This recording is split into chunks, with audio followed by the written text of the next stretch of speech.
For today's webinar, we have Michael Bedell and Jessica Elfritz from the City of Phoenix Police Department presenting a unique approach to Crime Gun Intelligence Center with the inclusion and support of 3D virtual comparison technologies. And one note before we get started, I wanted to let everyone know that if you joined the webinar early, specifically while the webinar will begin shortly message was showing, you are having any issues with the chat, you may need to just refresh your web browser for that chat to function properly. Anyone who joined us at the top of the hour, you should not have to refresh your browser. And if the chat is functioning the way as you always have seen it function, no worries there. But as always, please use the email address and phone number at the top of the screen to contact customer support if you do have any additional issues. But without further delay, here's Jessica and Michael.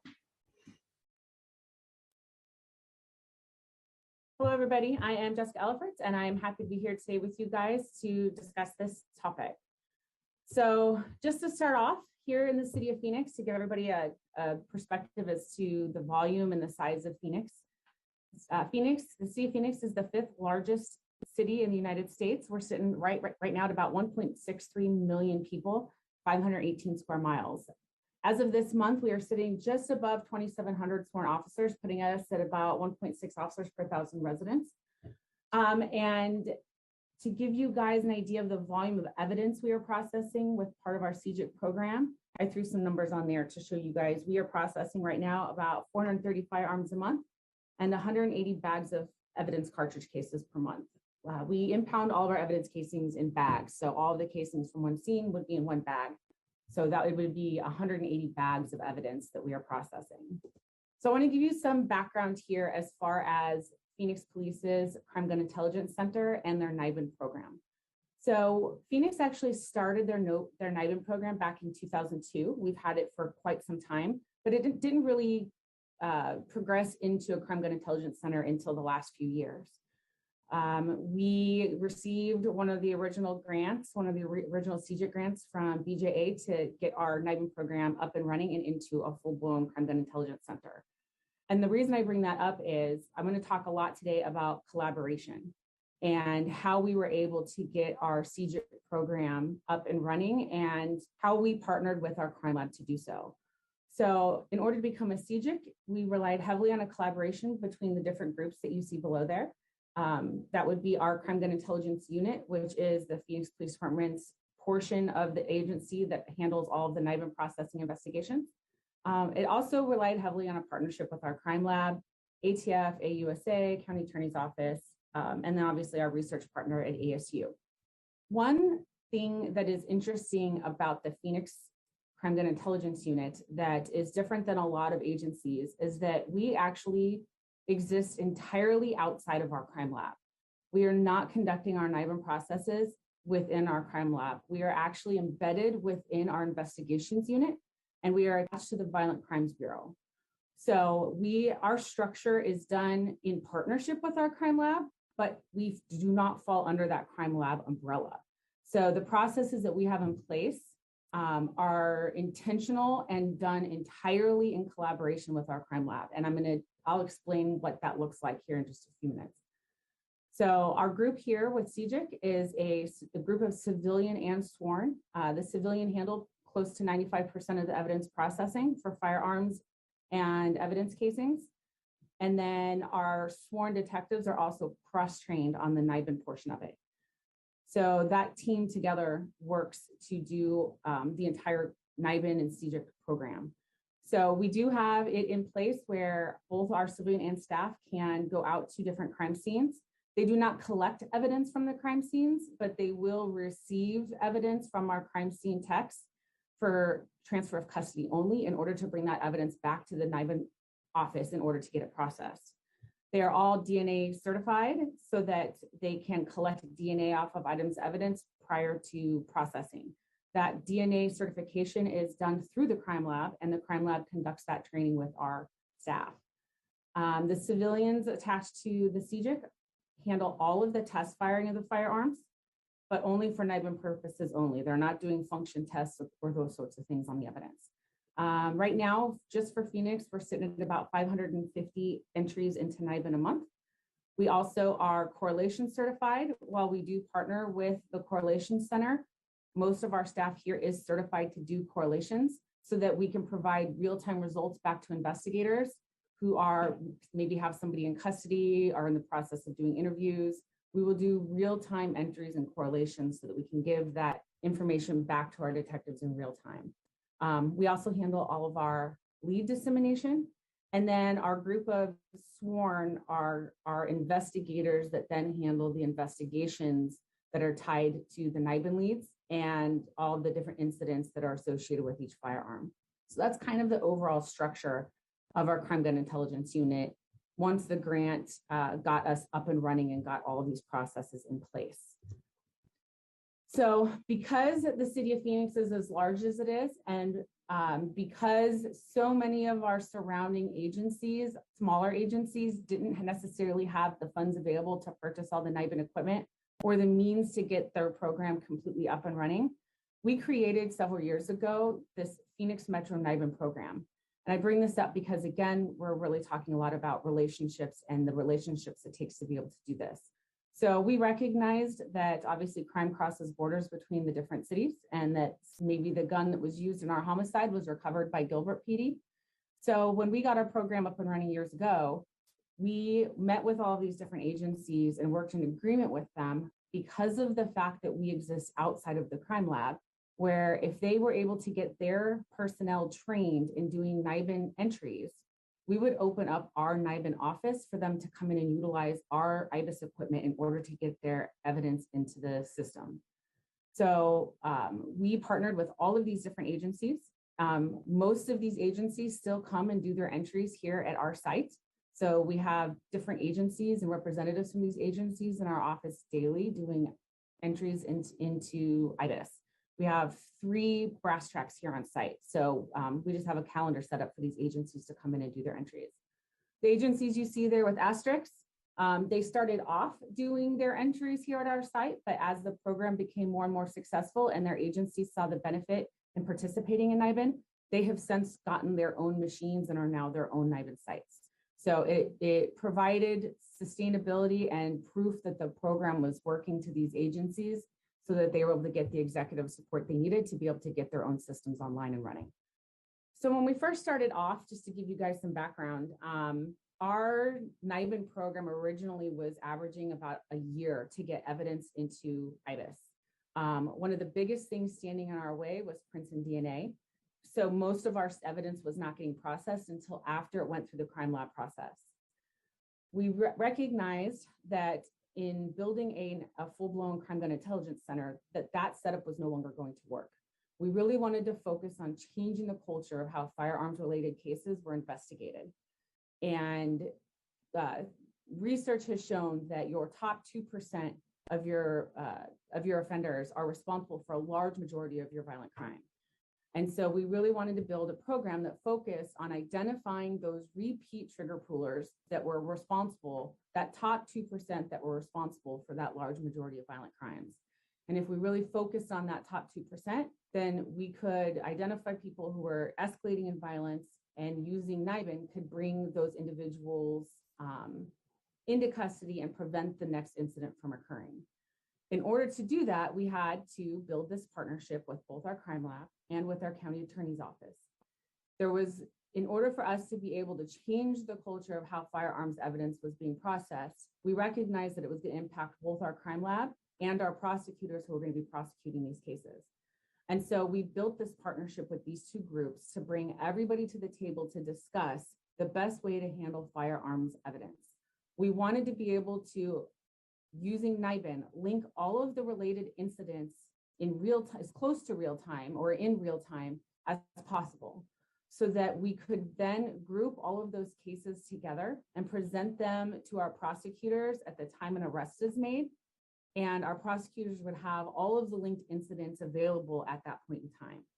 In order to do that, we had to have our NIBIN process set in a way that allowed us to have those links and those NIBIN results back at the beginning of those investigations as quickly as possible, that emphasis on expediency. We wanted to obviously ensure that we were meeting ATF's goal of having all evidence into NIBIN within those 2 business days. And so in order for our prosecutors to be able to go and present all of those cases, we had to have that evidence in and processed within 2 days. Part of that agreement with our prosecutors was that we actually designated specific prosecutors within our Maricopa County Attorney's Office as CJIC prosecutors, so that if a CJIC case, if individuals arrested and charges were being filed, those prosecutors would follow a certain process in how they were going to proceed with those cases.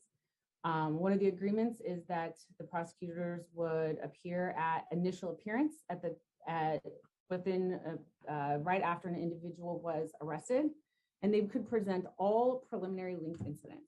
And I'll go a little bit further into this, but it goes to educating your prosecutors on what you are trying to accomplish and your overall goals and objectives of building a CJIC, as well as that partnership with your crime lab in order to be able to get your evidence processed in real time as quickly as possible. So one of the big discussions we had in meeting with our crime lab and meeting with our attorneys was the speed and ability for our crime lab to process firearms related evidence in the time frame necessary for us to be able to get it into IBIS within those 2 business days. And we really brought all of the heads of these 3 groups together and sat them all at the table, and we covered statistics, we covered want versus need, what we realistically could get done in the time that was expected, and came up collaboratively with a solution and a policy that was going to work for all 3 groups. The volume at our crime lab at that time, as it pertained to DNA and print collection, resulted in our crime lab being confident in telling our prosecutors that in your standard weapons cases, there was no way for them to be able to do the prints and DNA within those 2 days. And that it was much more likely that they were not going to be doing prints and DNA on firearms until that incident was already scheduled for trial. Meaning it was already scheduled for trial and it was going to be moving forward. At that point, they would process the guns. And so therefore, you would have already had your arrest, you already have your charges filed. You are not going to receive any suspect information off of your prints and DNA in order to get you to your probable cause at that point. So we recognized that hurdle, and we didn't want to hold up the NIBIN process because of it. So the agreement with our attorneys were that because all of our officers have body cameras these days, and we have reports where you have officers dictating where firearms were recovered, we really defined the difference between want versus need on prints and DNA. Meaning if a firearm was pulled off of a person in a holster, in their waistband, down their pants, in their shirts, any of those areas, and you have body cam footage and testimony from the officers stating that they recovered that firearm off of that person, we were no longer going to be submitting our firearms for prints and DNA in order to prove possession. It was not needed. We had plenty of other ways to prove that the person was in possession of the firearm. So in those instances, we were able to proceed with NIBIN. We also recognize that there's instances where that doesn't come into place. So we came up with a training and a means for training our NIBIN personnel to swab only the areas of the firearm that needed to be swabbed in order to retain DNA, potential DNA, on the firearm prior to test firing. We also came up with a process for casings. So we are pre-screening all casings in all of our incidents prior to entry into IBIS so that we can identify the number of guns we have and we can identify the best exemplar for the system. So Phoenix converted all of their impound of evidence casings into the little plastic snap top files that you see on the images here. This allows us to pre-screen all of our casings under a microscope and be able to identify that preliminarily the number of firearms we have and select our options for entry into IBIS. Doing it this way allows us to no longer have to handle the casings to complete this process. So we're able to pre-screen everything without actually touching the casings.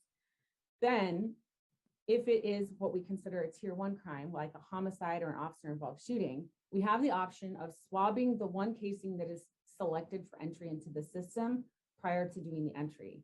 That way we're retaining DNA off the one casing that we know we're going to be handling. All the remaining casings are still available to go to the crime lab for further prints and DNA if needed.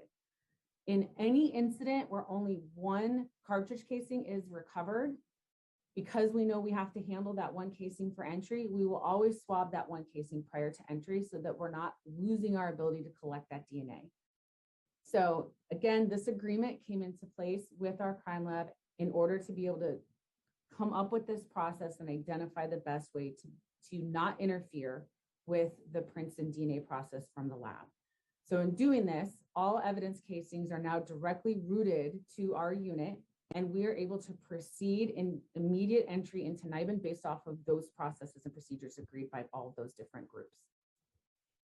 With the firearms, we took on what we call clean shooting techniques, and that we are putting down clean surface, we're bleaching surfaces, we're using lab coats, gloves, masks, and we're even putting shoe covers over the port entry of our shoot tank so that when we test fire a firearm, we are not touching that firearm to the tank or to any other surfaces that are contaminated.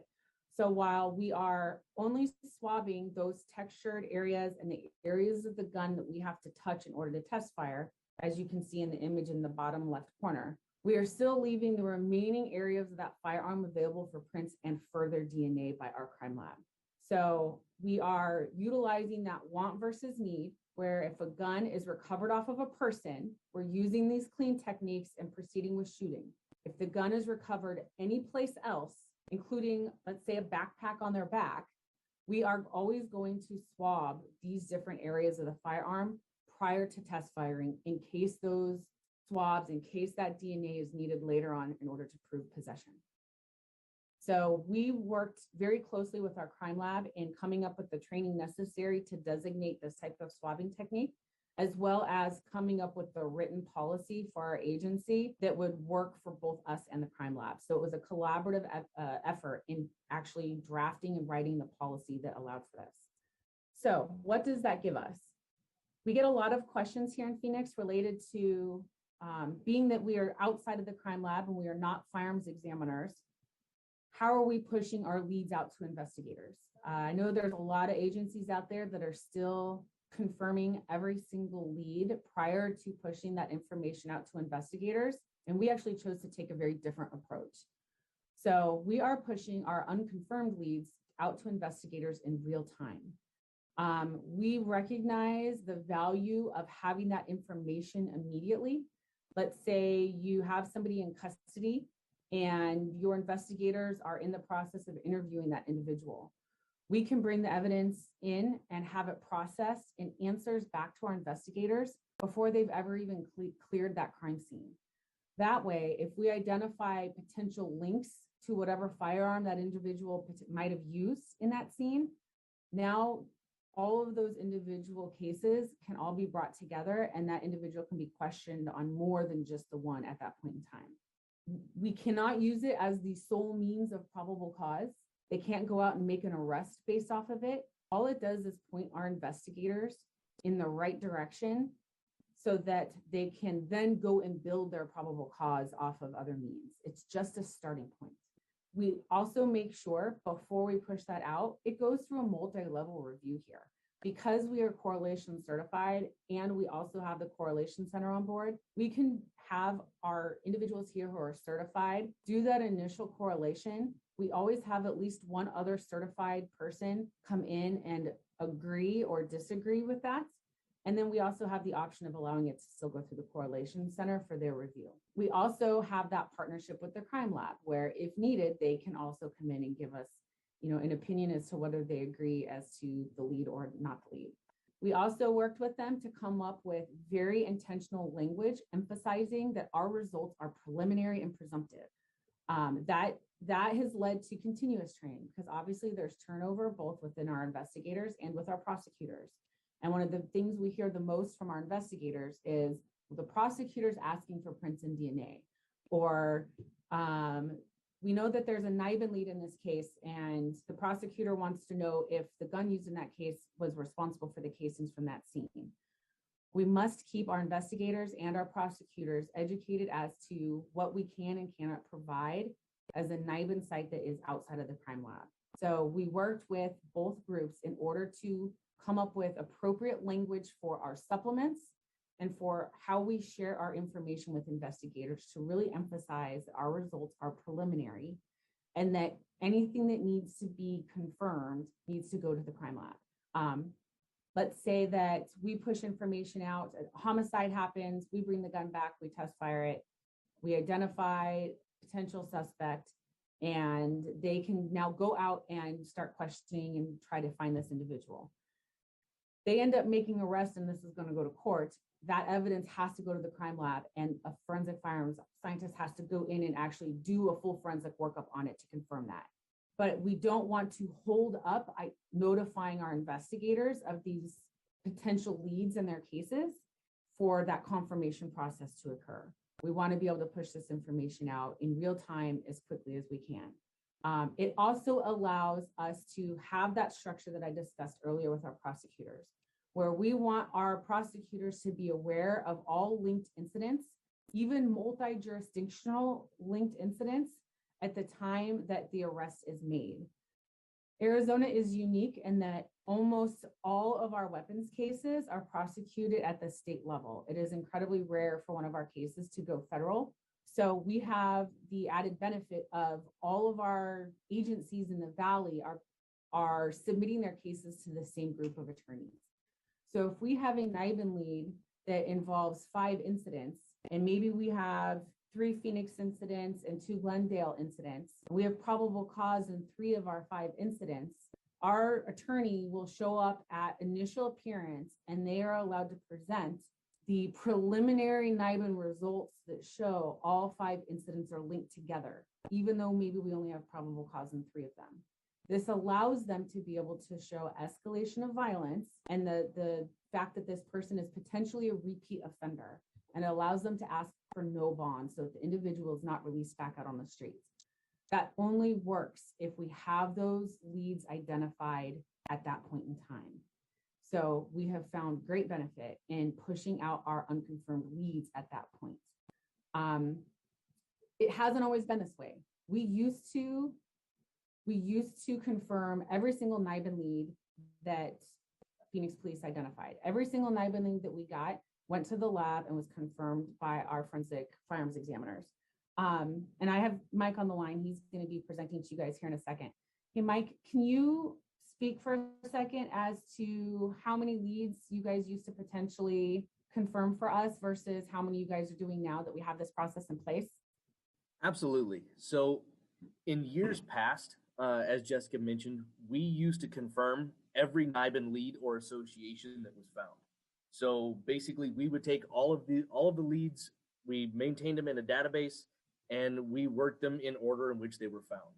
So because we here at the Crime Lab also have lots of other casework to work on outside of just NIBIN lead confirmation, what we ended up doing is we came to an agreement that all of our firearms examiners would work a minimum of 1 NIBIN confirmation a month.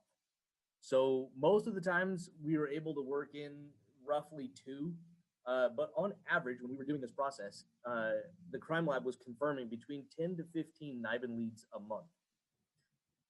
Whereas since we've transitioned to this process that we're in now, to where the onus is placed on the detectives, so they're provided with all the information by our crime gun intelligence unit that an association was found. They go look into the actual investigative side of things, and if they decide that confirmation is necessary for the furtherance and or prosecution of their case, that's when the request is made to us now. So now, since we've transitioned to that, we've gone away from confirming 10 to 15 leads a month to maybe confirming, I would say, probably 3 to 5 a quarter. Now, that doesn't mean that NIBIN is only producing 3 to 5 good leads a quarter. That's not what we're after. In a lot of instances, the leads are actually leading or directing the detectives into submitting more complete lab analysis requests for all of their firearms evidence, as opposed to just the casings that were found in the lead. So in instances, we might actually be receiving requests that are ultimately associated with the lead, but it's not just the confirmation of those specific casings put in the NIBIN. But from how we've worked now, we've gone from, like I said, 10 to 15 a month down to probably only maybe a couple a month that are specifically associated with lead confirmation. But with the investigators getting this information in more real time, we're getting the requests that are being submitted to us for analysis from them are one step ahead of the game. As to before, we compare the lead, that information would go back to them. If it was still relevant to their case based on time, etc., then they would go back and submit the rest of their forensic evidence. What we're seeing now is these leads are provided to them, and then they're submitting all of their all of the necessary forensic evidence up front. So it really has helped us in reducing the volume of unnecessary casework and focusing on things that are truly beneficial to ongoing investigation. Thanks, Mike. And I'll even just add that in the past, we would get leads all the time that potentially didn't lead us to suspects. So we would have a lead and we would have these associations between incidents, but maybe it was a series of shots fired calls and it never brought us to the point of being able to identify a suspect. We were finding that in having the crime lab proceed in confirming those leads, we were not really gaining any benefit out of that. And so we really wanted to be able to focus their time and resources on the stuff that mattered and be a lot more efficient in how we were doing so. So that was, that played a role in some of that decision making as well. So just to give you guys an idea of the difference between what my group here with the Crime Gun Intelligence Unit can do versus what our firearms detail can do, I've added this information in here. This is something that we also share with our detectives. We have also shared this information with our prosecutors. We want to stress the importance with all of those groups of the difference between these two units, because we don't want our investigators to confuse the efforts and the work the Crime Gun Intelligence Unit is doing with what the lab services, what the lab can do and what their capabilities are. We admit every single day, we are not firearms examiners as part of the CJU. We're not. We are trained in doing NIBIN and we are trained in the process of what we are doing here, but we are not forensic firearms examiners. So we, again, that intentional language, we cannot confirm to our detectives that two casings are from the same gun or that a casing came from a specific gun. We can preliminarily tell them that we believe there's association between the two and that our preliminary results would indicate that that would be correct, but that they would have to send it to the lab for confirmation. The NIBIN results are preliminary and they're just there to direct investigators to things that they otherwise would not have known could potentially give them more intelligence and information on their cases. We do go and get called to court regularly to testify that a firearm functions. Obviously, in conducting a test fire of a firearm for the purpose of collecting a casing, we are, in fact, showing that the firearm is functional. And in some cases, it is important that for charging purposes that that firearm is proven to be functional. So there are times where here at the Crime Gun Intelligence Unit, we are called to testify in court as to the functionality of a firearm. We cannot tell you how fast the bullet left the barrel. We can't talk about lands and grooves. We don't have those sort of certifications, but we can go into court and say that the gun fired successfully. The gun went bang and expelled a bullet and a casing in the situations where that is needed. We cannot testify as to why a gun does not why a gun does not fire. It is common for us to get firearms in here that when we go to test fire them, for one reason or another, we can't get it to work. It does not mean that the gun is not functional. It could be that maybe it's missing a piece. It could be that maybe we don't even have the caliber of ammunition that is necessary to make that firearm function.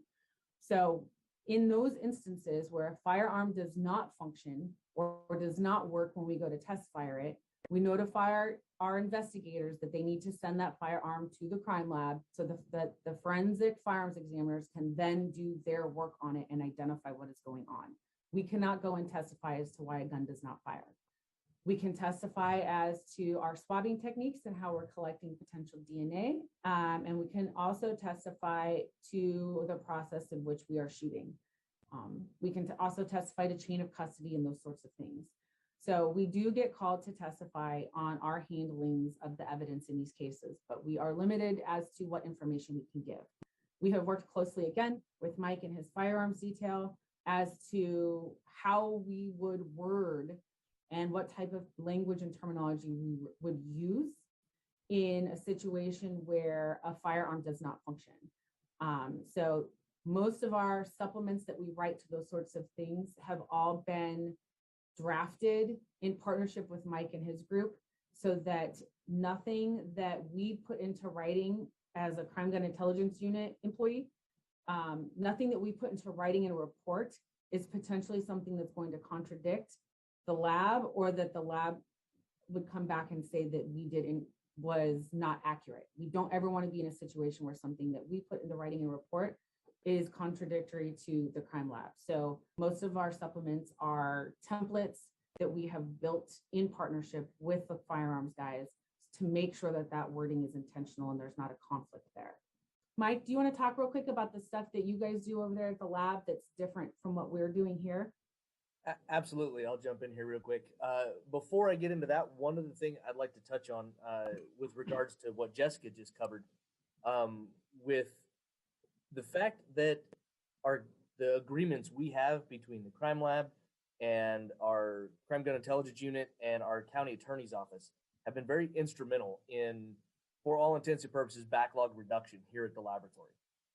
And what I mean by that is, with the agreement that we have created with the county attorney's office, that every time CJU fires one of the guns and they cut their supplement that says that they test fired the firearm on such and such date, with the county attorney's agreement, that stands as a statement of function, that the gun actually does work. In many of those instances, those guns never ultimately need to come to us at the firearms section of the laboratory for a full function test.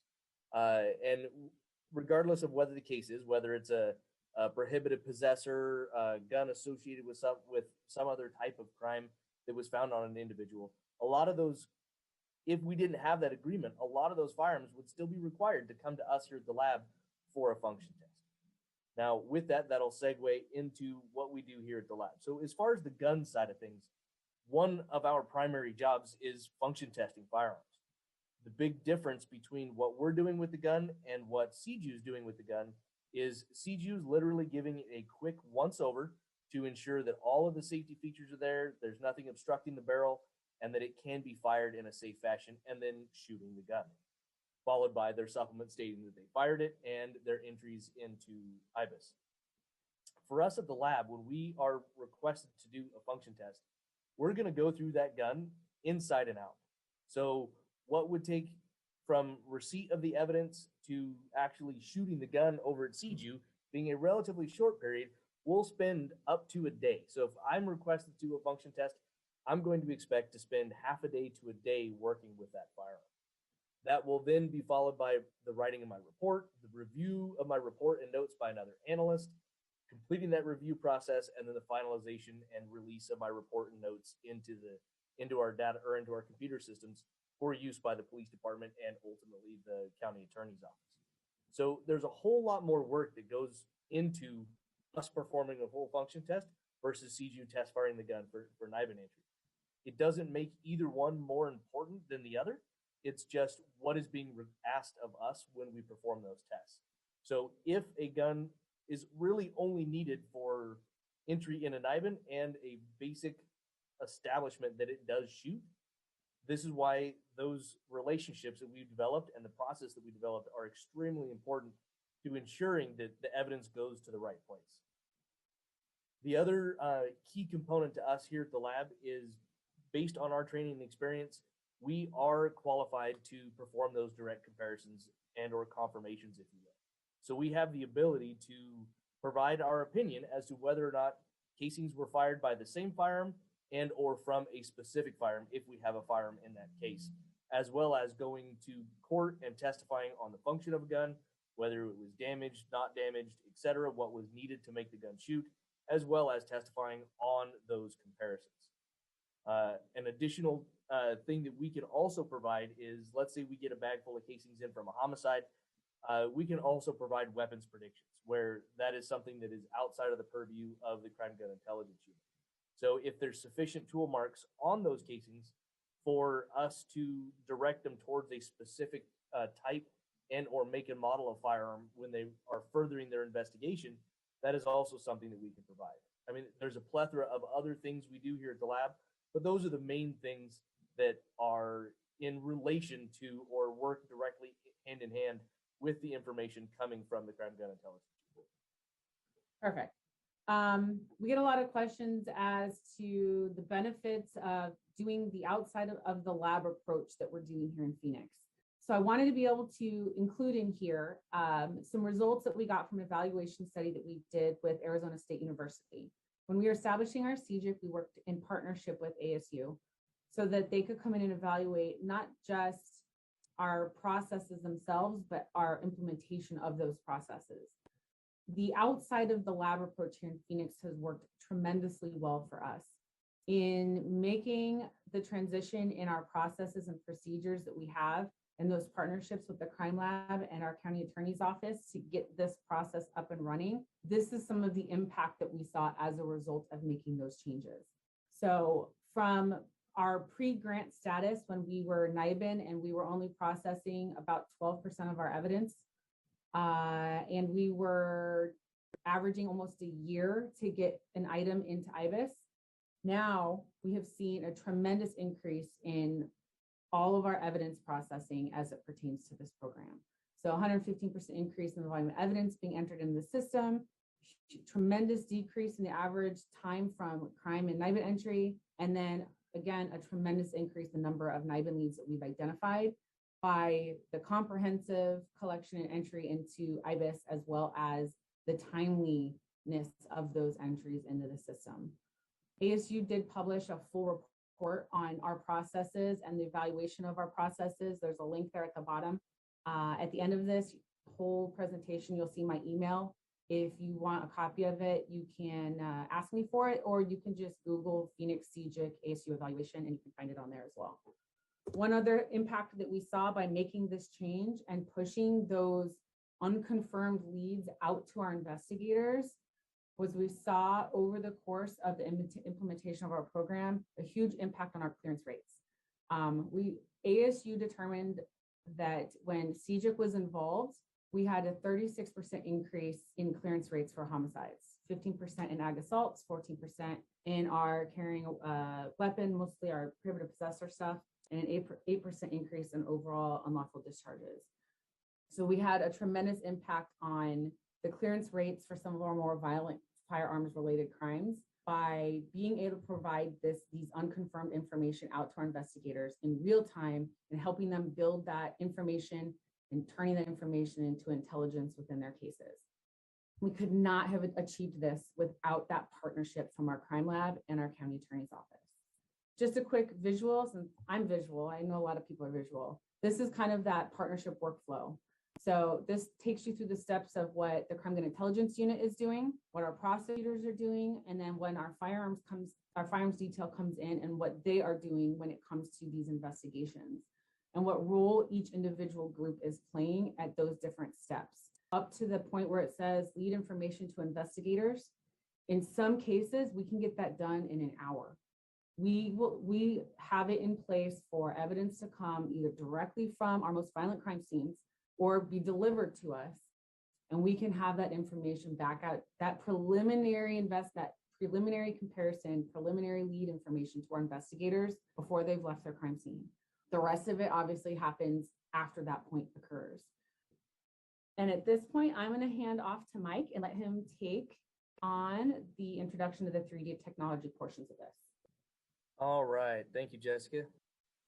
All right. So really, I mean, everything that Jessica covered has been this whole process with the CJIC, the development of the Crime Gun Intelligence Unit and Crime Gun Intelligence Center here in the city of Phoenix has made great advances in how our firearms evidence has been processed. And having been here with the city of Phoenix Crime Lab since 2008 and watching us develop from a NIBIN system within the lab to a NIBIN program outside of the lab, and now ultimately to this whole Crime Gun Intelligence Center, has been absolutely fantastic in watching the allocation of our resources truly benefit our investigators and the criminal justice system. So we're going to kind of change direction a little bit now and kind of start talking about some of the new technologies that have been employed within the Crime Gun Intelligence Unit, and then as well as in the crime lab. So for over the last decade, actually probably greater than a decade, researchers, both forensic, academic, and at the government level, have been investigating the application of existing surface metrology and three-dimensional surface topographical microscopy. I know that's a big bite, but 3D surface imaging technologies to the field of forensic firearms and tool mark examination, both for bullets and cartridge cases. But we're going to focus here to begin with specifically on the application of these technologies to the world of cartridge cases. So the application of these techniques and technologies to our discipline have resulted in some new techniques that are being referred to as virtual comparison microscopy. So this whole idea is taking a very high quality 3D surface topographical image of the tool marks produced by a firearm and allowing the examiners to then compare that information as if performing the same process that we perform through traditional light microscopy. So prior to the implementation of any of these 3D technologies, all of our comparisons at the crime lab are conducted and are still being conducted on what are called comparison microscopes. These microscopes are essentially two compound microscopes connected together, so we can put either two unknown items of evidence or an unknown and a known, and allow us to intercompare the tool marks produced by the firearm on those casings. So with switching over into the 3D world, what this is allowing us to do is get away from the light microscopy and move over basically completing that same style of comparison, but on a computer screen. This is not being done to replace light microscopy and the bullet comparison microscope, but rather to supplement and help us move forward into being able to more completely evaluate the tool marks that are presented to us or presented to individuals working with the brass track system. So Phoenix Police's first 3D technology came to us with upgrades to the IBIS brass track system from brass tracks to brass tracks 3D. Phoenix got our first brass tracks 3D in 2017, and then over the next year to 2 years or so, our other remaining two brass tracks were upgraded to the 3D system.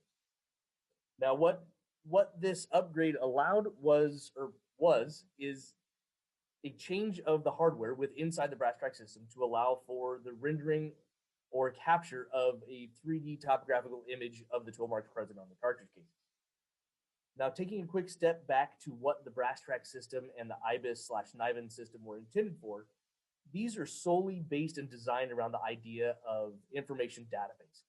So putting in as much information as possible, so that'd be scanning the cartridge cases in and allowing those to compare against other samples within the databases to allow agencies to detect previously unknown associations between crime scenes. So with that being said, when the 3D technology was developed and implemented into the brass track system, its original intent, at least in my belief and understanding, was that technology was not intended for confirmation purposes. So like what we're doing here at the crime lab with our comparison microscopes. The intended purpose of adding that 3D technology into the brass track system and totally across the board within NIBIN was to allow the individuals performing the correlations an additional opportunity to see tool marks in a different way and help enhance some of the tool marks that are difficult to see to increase the number of leads that were being found between all of the information in the database. Now, with that being said, I truly believe, and Jessica can step in here as well, that adding the addition of that 3D technology into brass tracks has truly increased the ability to, especially in those difficult samples, to find the leads that are being present there. But at this current time, the technology that exists within the brass tracks is not being used for any form of confirmation microscopy. And there's several reasons for that. But the primary reason is the fact that most people who invest their time and money and training into the IBIS system and brass tracks are solely doing it for the purposes of databasing through ATF's NIBIN database. Now, with that, there comes some caveats with the MOUs and as such with the ATF, in that data is the property of the ATF. So when I say data, that's the images and 3D scans that are being produced by the brass track system. So with this data being basically owned by the ATF, there's no way for users to extract that information and put it into, or we as firearms examiners to extract that information and use it for comparison purposes and ultimately get it into our notes and report for comparison. Now, could you go purchase, as an agency, purchase a brass track system, not connected into the ATF's NIBIN system, and ultimately use it just for virtual microscopy, virtual comparison microscopy? Yes, you could, but you wouldn't be utilizing that system to its fullest extent and to the intent in which it was designed. So not only has the brass track system started to accept or implement newer 3D technologies, the firearms side from the crime lab perspective has also been looking into 3D technologies for quite some time. Matter of fact, the first time I ever worked on the idea of some of this was back in grad school in 2006, when was my first step into the 3D world, looking at tool marks produced by a firearm. So we at the Phoenix Police Department Crime Lab began looking into the implementation of virtual microscopy systems and 3D comparison into our crime lab several years ago. So a lot of companies had began taking existing 3D microscopy methods and then applying them, developing the proper hardware to allow us to scan the tool marks present on both bullets and casings. So we began our look into what systems were on the market and how or if we wanted to apply this to our crime lab. So let's step into what is virtual comparison microscopy, or VCM. The whole idea behind VCM is obtaining an extremely high resolution image of the surface of a cartridge case and or bullet, so the tool marks produced by the firearm during discharge, and collecting that information at such a resolution and quality that will allow us as firearms examiners to then go in and look at that information and actually perform a comparison as if we would on a light comparison microscope, but doing it on a computer screen. So that's where the virtual aspect comes in, is we're not actually putting the items in there and looking at them in real time. We're scanning each item and collecting the information from those tool marks and then uploading them from a database within whatever instrument we've chosen and performing that comparison virtually. So the hardware and software combination that comes with a 3D topographical system, whatever system it may be, allows an examiner to have controls over those images, just like you would with the controls on a microscope. So we have controls in the XYZ axis. We have controls over the intensity of the lighting, the direction of the lighting. Along with the lighting controls, we have contrast controls. So we can move those casings around, spin them.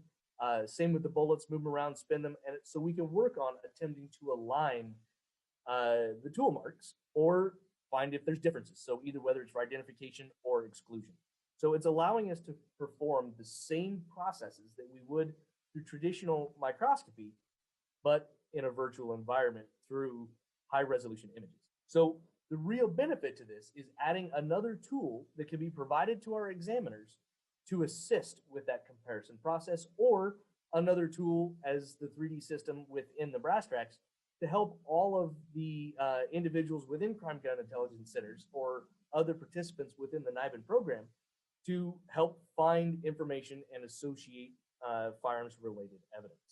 So why would anybody really look into VCM? So it's really the employment of a new tool to assist tool mark comparisons to ensure that all examiners have the best means necessary to evaluate the tool marks that they're given to analyze.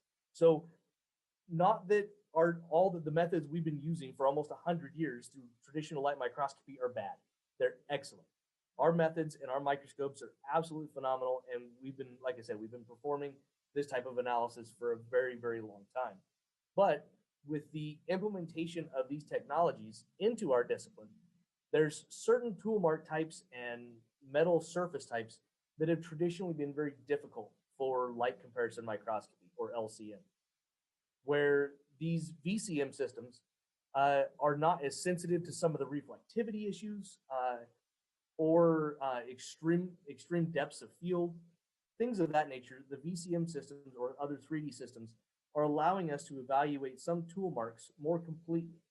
Through our evaluation and review of these technologies, not all tool mark types are suitable for VCM. Likewise, not all tool marks are suitable for LCM. So it's just an additional tool to help complement what is currently in existence to help us more fully evaluate the evidence. One of the additional benefits to VCM, and this is something that we're actively exploring here at Phoenix Police Department, is with our implementation of 3D technologies, are we decreasing the number of inconclusive results that are being authored by our crime lab during our analysis? So if we were to analyze something through optical or light comparison microscopy first and reach an inconclusive, we could then go reevaluate it virtually and see if we could resolve additional information within those tool marks to come to a more definitive conclusion, whether it be identification or exclusion. And I already kind of touched a little bit on the idea of the hopes to eliminate some of the issues that we deal with traditional light microscopy, being reflectivity and depth of field issues.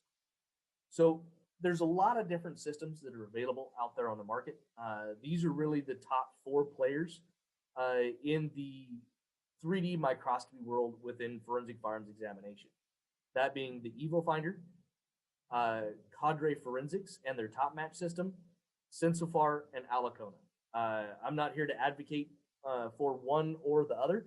They all have their own specific benefits to their system and how they scan and the quality of the images they produce, as well as they all have different levels of features associated with databasing, or like with the Cadre system, it has abilities for mass entry of casings. So as you can see there in the image in the bottom center of this slide, they have a cassette style entry system. So you can load multiple casings into it at once and program it and let it go, and it'll scan all of those consecutively. So once you have it loaded, you're not constantly changing the cartridge cases between each scan, where the other systems are a one-shot sample. So like I said, I'm not really advocating one system versus the other, and there's other systems that are out there in the market. Like I referenced earlier, you could go purchase one of FTI's brass track systems and not hook it to the NIBIN database, and you could theoretically validate it and utilize it for virtual comparison microscopy. But you would be losing out on that database aspect. Now, many of these, to include several of the ones here on this screen, also have databasing features and software associated with it. So there's many different opportunities and ways you can utilize this system. I just wanted to throw out some of the systems that are being utilized or that are available out there currently on the market. Now, we here at Phoenix Police Department, we spent, better part of a year and a half or so evaluating all the technologies through conference calls, going to conferences, and actually going hands-on with the equipment, having the vendors specifically come to us here at the lab and demonstrate their equipment for us, let us play with them hands-on. And ultimately, we ended up deciding on and purchasing an EvoFinder system through Leeds Microsystems.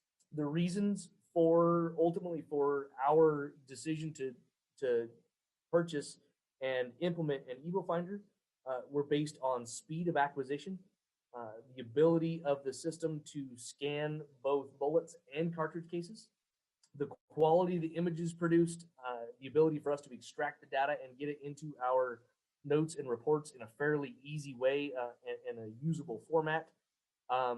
Ultimately, this was the best one-stop shop for us. Once again, I'm not advocating this being the best for everybody. This is just what we decided was the best for us and what we chose to purchase.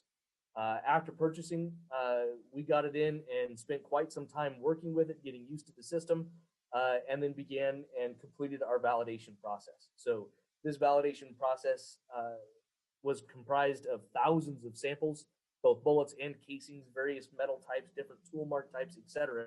So we could ensure not only that it was producing quality 3D topographical images of the tool marks present, but as well as that our examiners were capable of seeing that information in a virtual format and coming to conclusions that were equal to or better than what we were getting optically through light comparison microscopes. So one of the things that we ran into and we noticed right off the bat when we started working with 3D systems can be seen on this slide here. So the image in the upper left is two cartridge cases fired from the same gun. And the image in the bottom right is those same two cartridge cases. So the top left is an image through one of our light comparison microscopes, and the image on the bottom right is through our Evo Finder, so virtually. One of the things you will notice right off the bat is with the image from the Evo Finder is a drastic increase in the level of fine detail that can be seen in a single view. Now, what's allowing this to occur is when you're dealing with light microscopy, you're constantly having to move the light source around to get it just right for the specific tool mark that you're looking at on the surface of your cartridge case.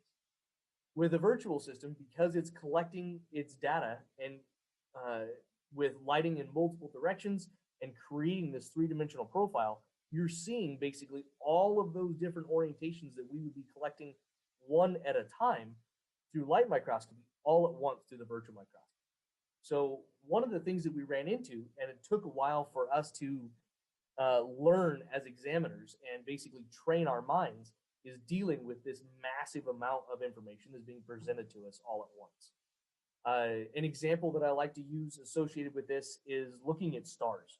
So if you go out in the middle of the city, so here in Phoenix, we're the 5th largest city in the country, and you step outside, and on a starry night, you'll probably be able to find the Big Dipper, you'll probably be able to find Orion's Belt fairly quickly because they're bright stars and they stand out. Now, if you were to go on a similar night, but go outside of the city and get completely away where you're devoid of light pollution, the volume of stars are going to be exponentially greater. So there's not that the Big Dipper and Orion's Belt aren't there anymore. You are just having to look harder to find them because you have more information presented to you. So your brain has to sort through all that other information to find that pattern that you were able to find before. So it took a little while for us to train our minds to see the tool marks that we were seeing before in a limited view, but all of those tool marks now at the same time. So it's one of those things, it's kind of an information overload. It's a learning curve for the examiners. But ultimately, after spending all of our time validating the system, we concluded that the Evo Finder was suitable for virtual comparison microscopy and have since implemented it into our casework. So here's just another example of that light comparison microscopy versus virtual comparison microscopy. Even though the image on the left from traditional light microscopy, there's good correspondence to the tool marks that are present.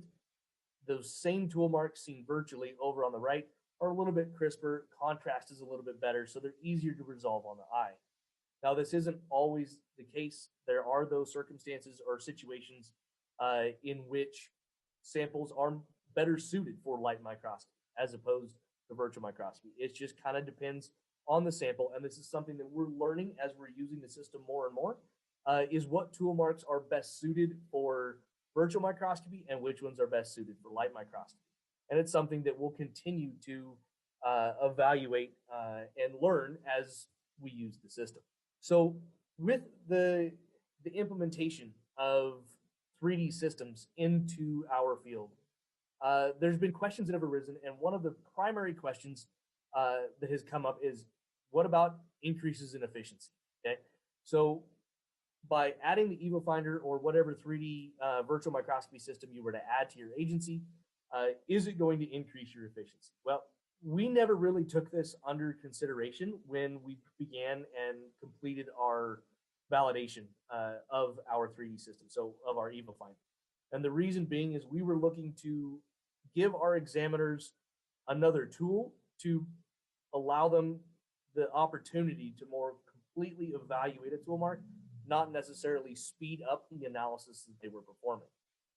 Not to say that with time, there couldn't be some level of efficiency associated with it as we find what tool marks are best suited for each type of microscopy. So we're not duplicating effort, always scanning or completing every sample, both optically and virtually.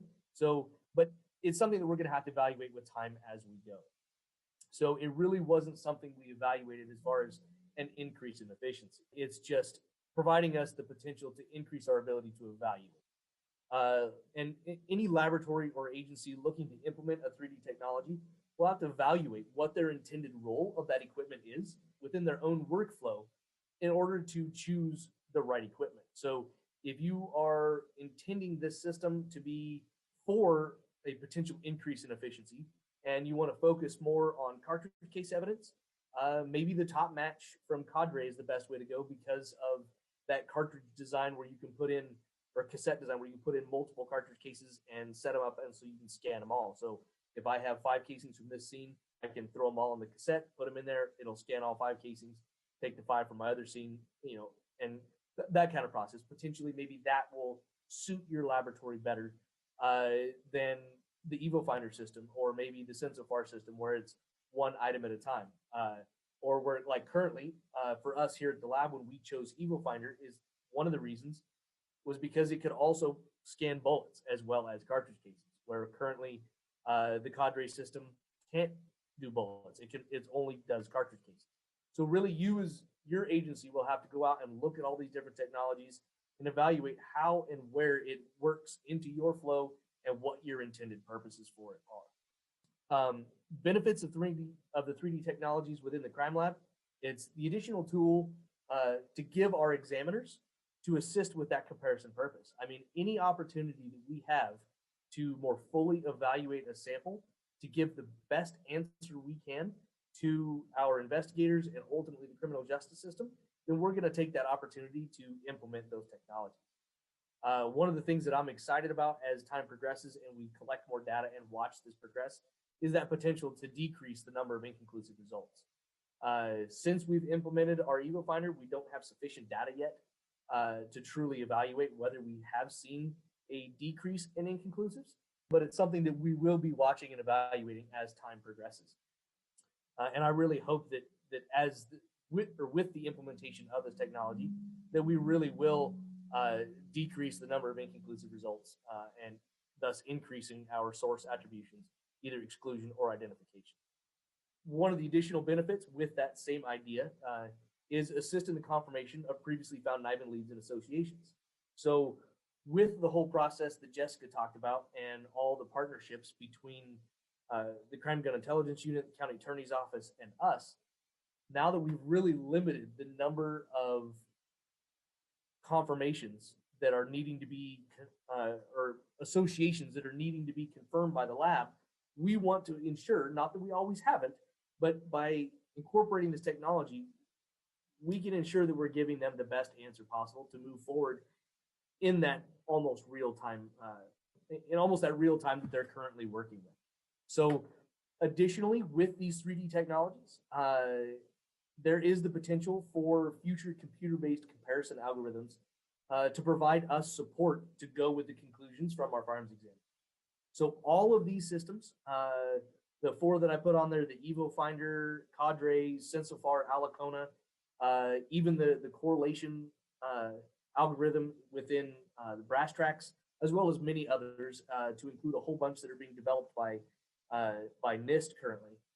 These algorithms are going in and comparing the images within the computer to attempt to give some sort of support or a correlation score that will help support the conclusion reached by the examiner during his physical or virtual evaluation of those items of evidence.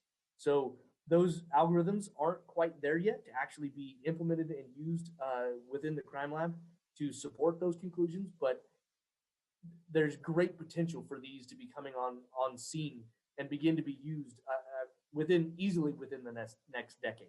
And I'd probably say less than that next decade. So that as time goes, when we as a firearms examiner confirm a NIBIN lead and we say, yes, those 2 casings came from that firearm, we'll also have additional support from these computer-based comparisons to support that conclusion from the examiner as well, just bolstering our opinion and information that we're providing to the criminal justice system.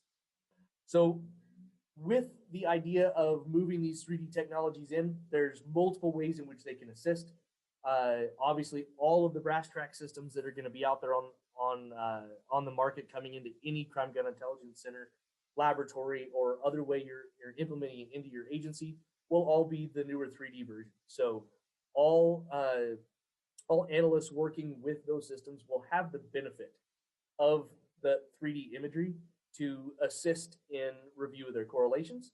And then subsequently, many laboratories around the country and already have begun to implement or have implemented 3D technologies into their crime lab as well as many more are in the process of or moving that direction of implementing these 3D technologies, which will ultimately help us assist the crime gun intelligence units, our police departments, and our criminal justice system in analyzing evidence related with the discharge of a firearm. So with that, that kind of wraps up the 3D side of things. So at this point, Jessica and I both look forward to any questions that you might have for either of us. Thank you very much.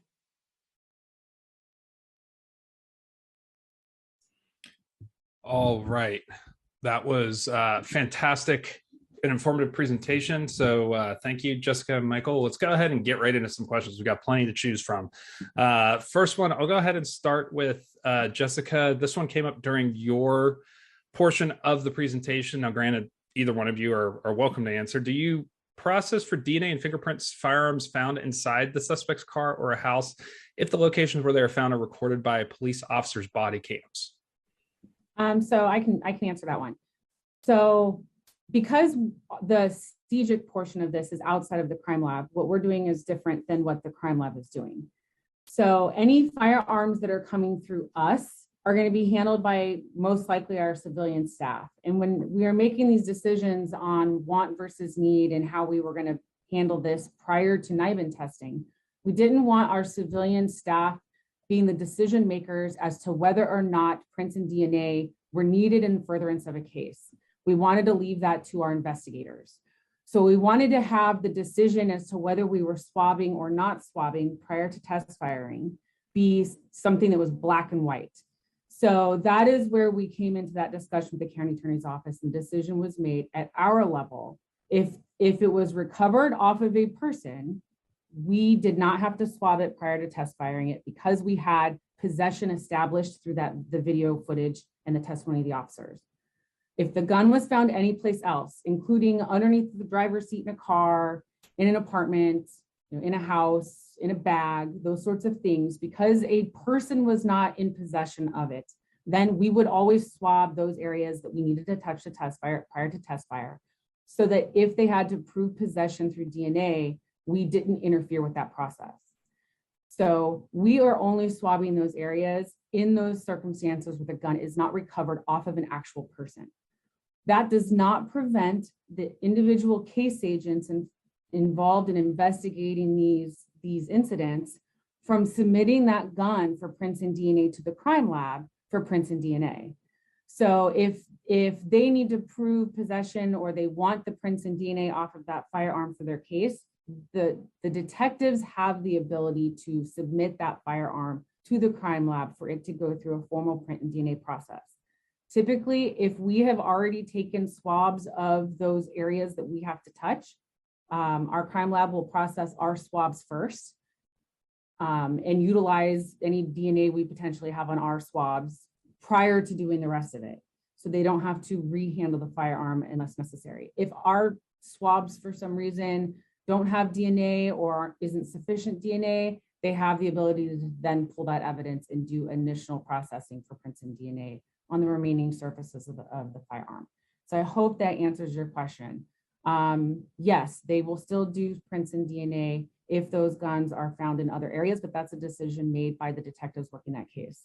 From the CJIC standpoint, it is a hard line for us. Either a person had it in their possession or they did not, and we're making our decision based off of those two questions.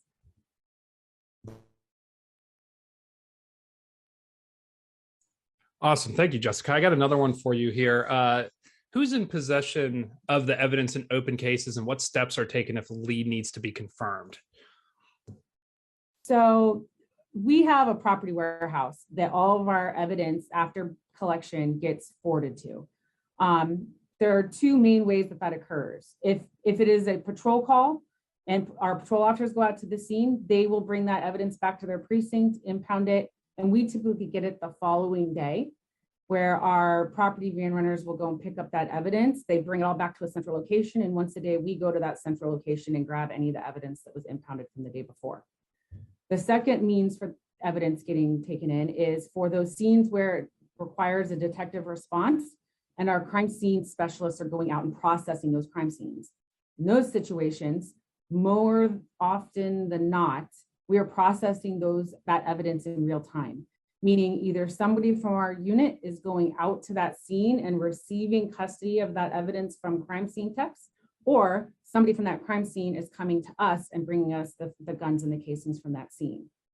We receive those guns and casings, document chain of custody, immediately go in and process them right then and there. And then once our processing is complete, we are returning that evidence back to our property warehouse for permanent storage. If it has to go to the crime lab at a later time, let's say the detectives go in and request work to be done by Mike and his folks in the Firearms Section, they will order that evidence up, and then our property folks will then deliver that evidence to the crime lab for further processing. So we do not retain any evidence here on site. It is all, we have it temporarily while we process it, and it's usually in and out of our custody within a day or two. We don't retain it for very long here on site. Awesome. Thanks again, Jessica. Another one that I have in your court is swabbing of the gun done by CGIU prior to the test firing, or is it done at the lab after if needed? So I sort of answered that in one of the previous questions, and that yes, there are circumstances where if a gun comes to us and it was not in the possession of a person at the time it was impounded, our group here will do the swabbing of only those areas we have to touch prior to our test firing. If not, then we don't, and we proceed with our test firing, but it can still go to the lab for further prints and DNA. We're not touching magazines. We're not touching any of the live ammunition, whether it was with the firearm. We're not touching holsters or accessories or any of those things. All of those are available to go to the lab if a detective determines he needs it for the furtherance of his case. Awesome. Thank you for reiterating that. I have a question here. I got one more question for you, and you went into detail on this at the beginning of your section of the presentation, talking about the agreements that you have with some of the agencies outside of the Phoenix city limits. And this person specifically asking if Phoenix PD processes items for the agencies outside the city limits. I believe, if I caught it right, it's more so the agencies being able to utilize Phoenix in another way, not necessarily Phoenix doing it for them. But can you kind of go into detail of that again? Yes. So we here within Crime Gun Intelligence, we do not typically process evidence for other agencies. There are some exceptions to that, but by standard process, no, we are only processing Phoenix Police evidence. But because we are not in the lab and our office is within our police headquarters, we have the ability to invite other agencies in to utilize our equipment for them to do their own entries. So I am a NIBIN authorized trainer, so I do most of the training for agencies in the state on NIBIN acquisitions. So for all of our surrounding agencies, all they have to do is send somebody to me for training. I can do their NIBIN training. And now they have the ability to come in and use our site here. So we are host to several agencies, but they are processing their own evidence into the system, utilizing our tools and equipment. On a rare occasion, we will have some of these other agencies that are maybe really small towns and don't get a lot of evidence. If they reach out to us and say they have something going on, and or if, let's say, they recover something and we have reason to believe that there's a Phoenix nexus to the case. So we believe that maybe the evidence impounded by one of these agencies is involved in one of our cases for some reason, we will never tell anybody no. So in those circumstances, they will bring it to us and then they stay on site, and we may process it and put it into the system, and then they take the evidence with them when they leave. So we're not receiving evidence from other agencies and processing it for them. It's a rare occasion that somebody from another agency brings something in here and we will do the entry while they're present for them in order to be able to get it into the system. Gotcha. Awesome. Thank you for clarifying that. Mike, I got a couple questions that came up during your segment of the presentation. One that I'll start with is, do you have any experience or any information with how VCM does in court? Oh, Mike, your volume is not working. Let's make sure we can get that figured out.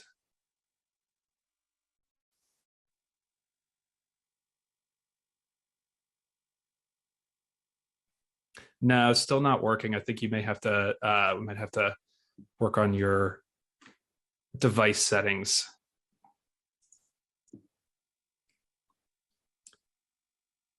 Jessica, I'll go ahead and kick another one over to you while I'm helping Mike with his audio. Can you explain what clearance rate means? We had a couple of people help with that question in the chat, but I would love for you to give some more detail on that. Sure. Yeah, it is quite literally like a math equation. You look at the total number of resolved cases in a year and divide that by the total number of incidents you had in the same year. So, it would be taking, let's say you cleared 50 homicides where you brought them where you were able to successfully close them out, and you had 100 homicides that year, then your clearance rate was 50%. So it's just taking the number of resolved cases divided by the total number of cases you had in that year in a specific category. Awesome. Thank you. I appreciate it. Mike, do you have a chance to maybe try and get that working again? No, still having some issues. So I'll still keep working with you so that we can get those situated. Jessica, another question I had that came up during your segment. You had mentioned that you can determine how many firearms are at the scene and if there is a lead present before detectives are leaving that scene. Can you explain how you can do this so quickly? Yeah, so we're not doing that in all of our incidents. Again, we created basically a tier system where we have tier 1, tier 2, tier 3 type cases. Majority of our patrol cases, if patrol's out there and it doesn't necessitate a detective response, that's the stuff that's coming to us the next day. We do have the option for patrol to hand deliver us stuff if maybe there was something unusual about it, but typically that's the stuff that's getting processed just as a regular process of the day. It is our most violent crimes that we're doing in real time. So because we are embedded within our investigative units and we are working so closely with our detectives, we have that direct link with our detectives. So we know when a new homicide occurs that our homicide group, we co-locate with them. So we know they're headed out to a scene. So they'll go out to the scene and we worked with our crime lab so that our crime scene specialists who are processing those scenes will go and process any of the firearms related evidence in those scenes first. So they'll do their photos and then they will focus on guns and casings first before they focus on the rest of the scene when they're processing it. That way, they can then remove the guns and casings from that scene, but once all their documentation is done, we can receive custody of it and bring it directly back here and get it in. We can swab everything right then and there. The room that we do all of our NIBIN entries in, all our machines are right here on the other side of my wall. And on the other side of this wall is the room where we do all of our test firing. We have a water tank down here. We're in the basement. So we have the benefit of being in the basement. So we can bring it in. We can swab those areas, save those swabs in the same bag as the gun, walk the gun 30 feet into the room, shoot it, walk 30 feet in this direction and enter those casings into the system. Because we're correlation trained, we can do a push, have the results back, do our correlation and call the detectives back and say, hey, yes, the casings from your scene linked to these other 2 incidents from earlier this week. And the suspect vehicle is reported as this. Here's, that sort of information. So we can give it to them almost in real time while they continue to process the rest of the scene. It's the benefits of being co-located with your investigators, being involved with your investigators, and having your detectives working hand in hand with those different details and having everything on site. Awesome. Thank you. Yeah, no, it sounds like the perfect mix and blend of just simple things like being co-located and all the either resources that you need in addition to having some outside the box approaches to this. I think we have Mike back with audio. Mike, can you hear us? Can you hear me now?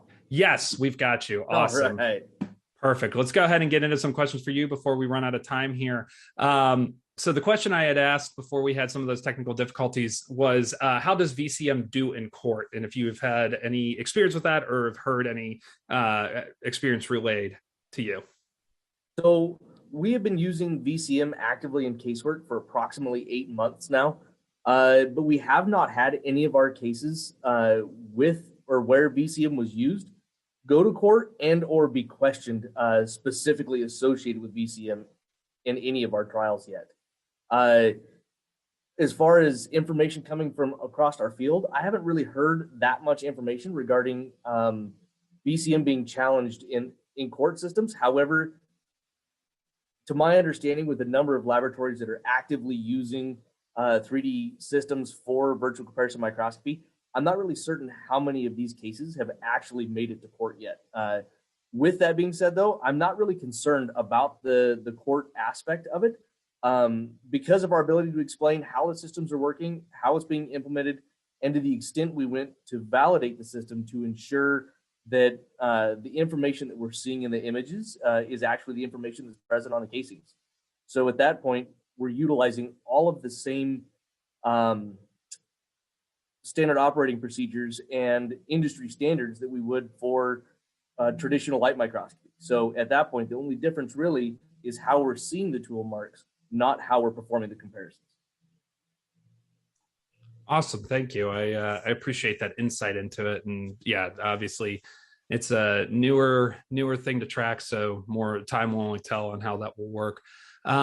Another question I have for you, can you comment on the file types used for capturing the 3D data from the VCM? And have there been any concerns about compatibility between the labs and other systems, proprietary versus public or open source? Any of those type of kind of more technical back-end considerations or concerns that have come up? Absolutely. When the whole 3D system started coming on the market, each company was having or had their own proprietary file system.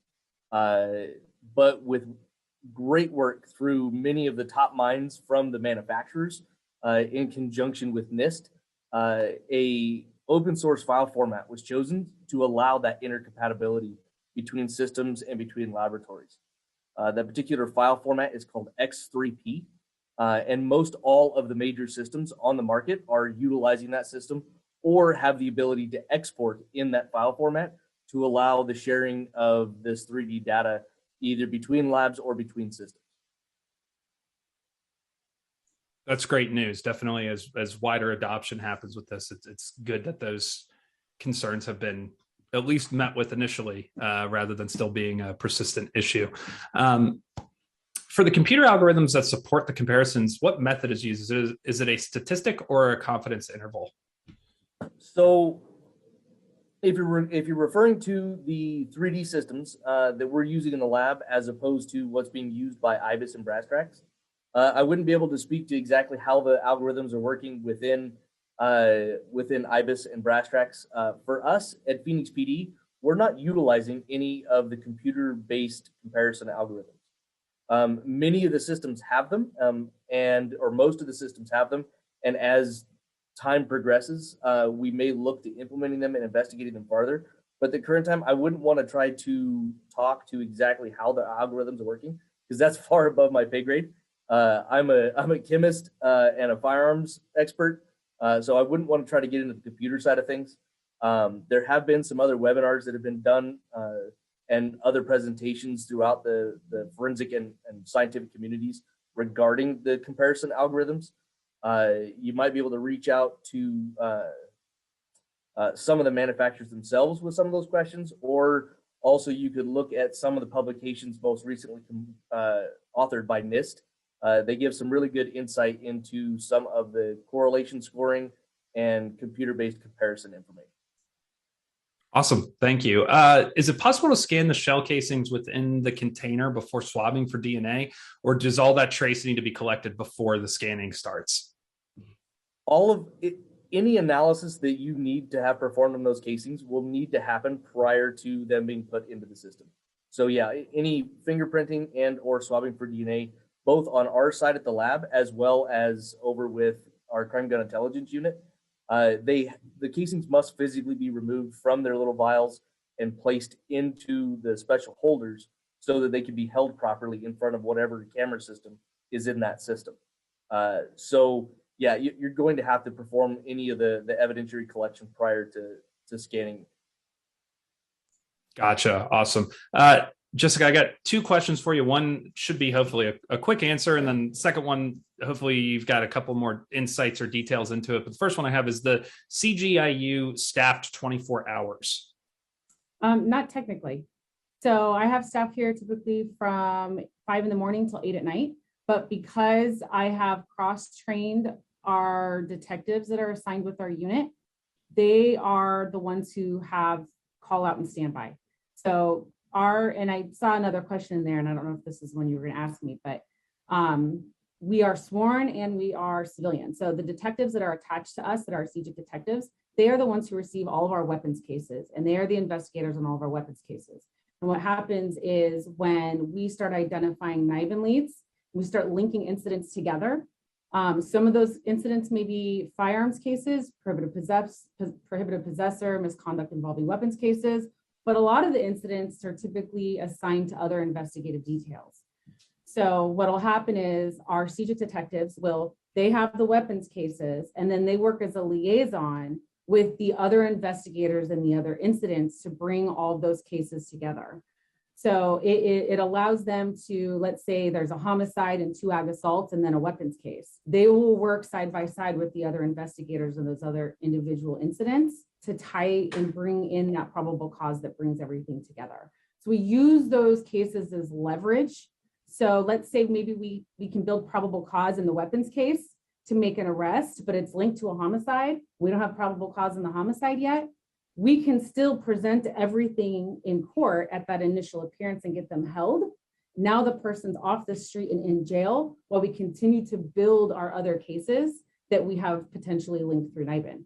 So our investigators can go out and do geofence warrants on each individual scene where we believe that gun was used to identify that the same cell phone was in each of those 4 areas during the time of each of those incidents. Those sort of resources at an investigative level, because they are cross-trained and because they will get called out to any scenes that happen after hours or at night, they then go out to those scenes at night and can bring that evidence back and still do that real-time processing. So while we're not technically 24 hours, we have people available on standby and call out if a large-scale scene or a violent scene occurs. Oh, okay. Awesome. Well, then I'm glad I asked that question because it wasn't as straightforward as I was anticipating, which is great because that gives people in the audience, a better picture of what to try and replicate or as a model. So thank you. I appreciate that. We've got time for, I think, one more question. So Mike, I'm going to kick it back over to you and just finish with a pretty overarching one. And I know you touched on this during the presentation, but if you could elaborate on when do you use VCM during a case? So VCM will be utilized once we've reached the point of conducting our actual comparison. So either we've completed our analysis or taking our notes on casings and bullets from within one scene or separate scenes, or test fired a gun and need to compare that to the casings. VCM is going to be employed at that point. Currently in our lab, up to this point, so the last 8 months, all of our VCM was used in conjunction with traditional light microscopy. And this was done to get our examiners used to seeing the tool marks under VCM as well as LCM at the exact same time. Most recently, though, we have just completed that soft start or implementation period, if you will, and we're working on the process with our quality manager actively right now to set it up as a standalone, our EVOS finder system as a standalone microscope. So now VCM will be employed at examiner discretion. So whenever they feel that VCM is best suited to whatever sample types they have. However, that doesn't prevent them from then, if they choose VCM first, moving over and performing LCM on those same sample types. So it will truly be up to the analysts at this point when to employ VCM in whatever case they're actively working. Awesome. Thank you, Mike. And unfortunately, we've ran out of time. But I do want to say, again, thank you both to Michael and Jessica. Thank you for taking the time to provide such a wonderful presentation. I think a lot of people have gleaned a lot of really great information from all the details that you provided. So thank you again. I really appreciate it. You're welcome. No problem. Our pleasure. All right. To that note, I'm going to go ahead and get both Mike and Jessica's contact information since we did run out of time. And That way you can let them know if you have any further questions. Just take 1 second and get that up on the screen.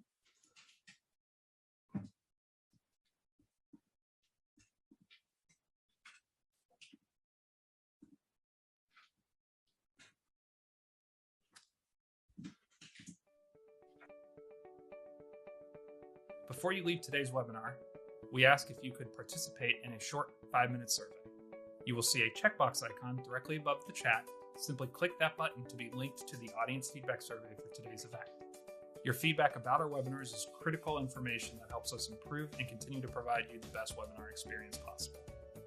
If you could please take those few moments to complete the survey, we would greatly appreciate it.